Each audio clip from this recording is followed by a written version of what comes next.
শুভেন্দুর মিছিলে অনুমতি দিল না পুলিশ। নরেন্দ্রপুরে অগ্নিকাণ্ডের প্রতিবাদে মিছিল। গড়িয়া শীতলা মন্দির থেকে নাজিরাবাদ পর্যন্ত মিছিলের ঘোষণা করেন বিরোধী দলনেতা। মিছিলের অনুমতি দিল না নরেন্দ্রপুর থানা। অগ্নিকাণ্ডের আশপাশের এলাকাতেও 163 ধারা পুলিশের। মিছিলের অনুমতি পেতে হাইকোর্টে যাচ্ছেন শুভেন্দু অধিকারী।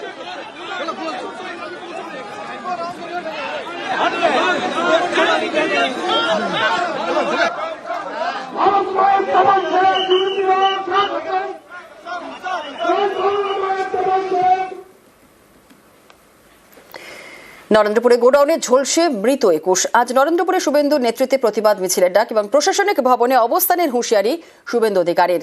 বেছে বেছে ঘটনার প্রতিবাদ বিরোধী দলনেতার, পাল্টা কটাক্ষ অরূপ চক্রবর্তীর।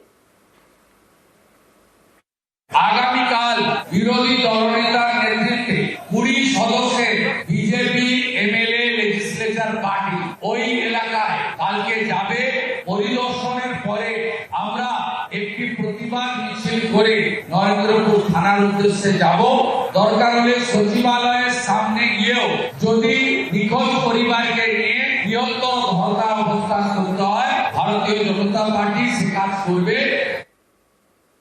বিজেপির বিরোধী দলনেতা তাকে যখন গুজরাটে কদিন আগেই ভয়াবহভাবে কারখানায় আগুন লেগে 18 জনের মৃত্যু হলো, সে নিয়ে যাওয়া তো দূরের কথা, একটা টুইট করতে শুনেছেন, দেখেছেন? দিল্লির বুকে যেখানে অমিত শাহের সরকার, সেইখানে 11 বছরের একটি বাচ্চা মেয়ে রাস্তায় ফুল বিক্রি করছিল, সেই অবস্থায় তাকে তুলে নিয়ে গিয়ে ধর্ষণ হয়। একটা টুইট হয়েছে বিজেপি নেতাদের নিন্দাটুকু জানিয়ে। বিজেপির এই সিলেক্টিভ রাজনীতি বাংলার মানুষ ধরে ফেলেছে। আনন্দপুরের ঘটনা খারাপ, পূর্ণাঙ্গ তদন্ত হচ্ছে যে কি করে অত পরিমাণে ভোজ্য তেল ওখানে মজুদ ছিল। পূর্ণাঙ্গ তদন্ত হচ্ছে, দোষী যারা তারা জেলের পেছনে থাকবে। ওদের থেকে ল অ্যান্ড অর্ডার বাংলার মানুষ শিখবে না। Headlines now.